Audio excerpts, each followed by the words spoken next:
अति का भला न बोलना, अति का भला न चूप, अति का भला न बरसना, अति का भला न धूप। जी हाँ, नमस्कार दोस्तों। चाणक्य नीति के माध्यम से आज हम लोग अति के बारे में जानेंगे।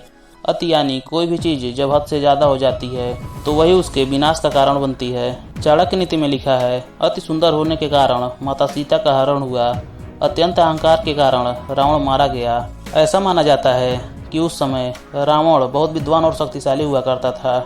रावण शास्त्रों का रचयिता भी था।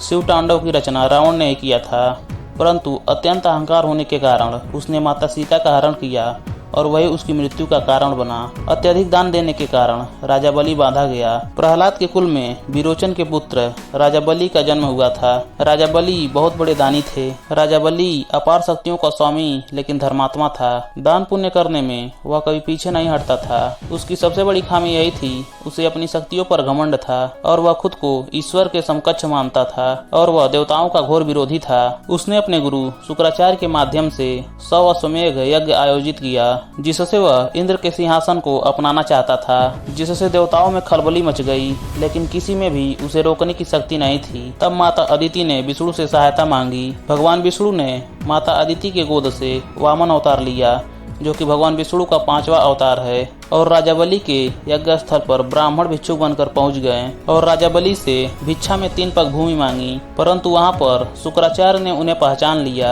और राजा बलि को रोकने का प्रयास किया, परंतु अत्यधिक दानी होने के कारण राजा बलि नहीं माना और उसने वामन को 3 पग भूमि दान देने का वचन दिया। तब भगवान विष्णु ने विशाल रूप धारण किया और पहले पग में पूरी पृथ्वी नाप दी, दूसरे पग में आकाश नाप लिया। तब राजा बलि ने कहा कि आप तीसरा पग मेरे सिर पर रख सकते हैं, और ऐसा कहकर बलि ने अपना सिर आगे किया। भगवान विष्णु ने तीसरा पग उसके सर पर रखकर उसे पाताल लोक में पहुंचा दिया और इस तरह अत्यधिक दानी होने के कारण राजा बलि इंद्रलोक की बजाय पाताल लोक पहुंच गया। इसलिए आचार्य चाणक्य ने कहा है, सभी के लिए अति ठीक नहीं है। अति को सदैव मनुष्य को छोड़ देना चाहिए। अति को सदैव छोड़ देना चाहिए।